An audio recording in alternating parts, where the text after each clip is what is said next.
The title Qarar means one who attacks repeatedly and persistently.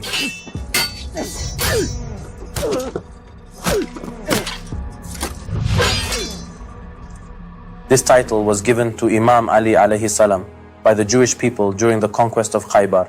When they saw him, they asked, "What is his name?" They were told, "Ali." They responded, "No. In our prophecies it is foretold that this fortress would fall to someone named Haydar." Then they were informed, "Yes, he is also called Haydar. He is Haydar Qarar. He was the one whose armor had no protection at the back, for he would never turn his back to the enemy." During the Battle of Uhud, he sustained 80 wounds, but stood his ground with unwavering resolve. This very same man said, "If the entire world were given to me, I would not take a single grain of barley from the mouth of an ant. I would not do this injustice." And this same person, while walking through the streets of Kufa, saw a woman struggling with her children.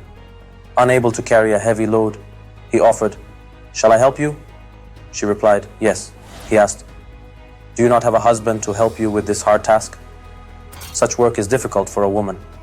She replied, "May Allah do what He wills to Ali, who took my husband to war and got him killed." Ali followed her to her home and asked, "What shall I do?" She said, "I'll care for the children. You prepare the oven." He went to the oven and set up the fire.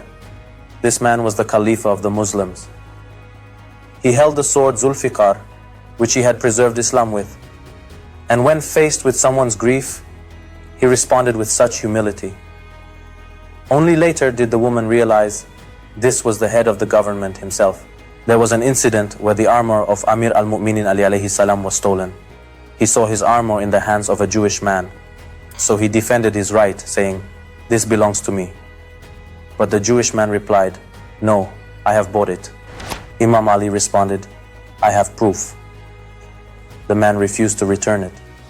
Imam Ali requested to inspect it and pointed out a mark from an arrow strike, saying, "I remember this mark. I'm not accusing you of stealing. If you bought it from someone, it wasn't rightfully theirs." Still, the man insisted otherwise. They went to Judge Shurey. There they were, the head of the government and a non-Muslim, sitting side by side. Do you know who the verdict favored? It favored the Jewish man. The judge told Imam Ali, "You took the armor, saw the arrow strike, and then claimed it to be yours, while you should have done that without seeing the armor."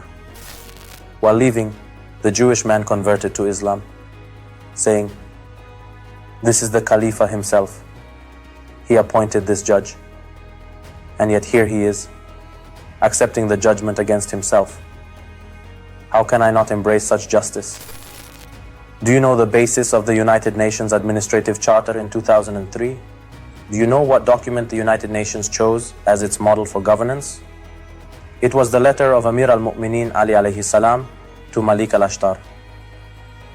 Why doesn't the media talk about the fact that in 2003, they took the words of Imam Ali, spoken 1400 years ago to his governor, and made them the administrative charter of the United Nations?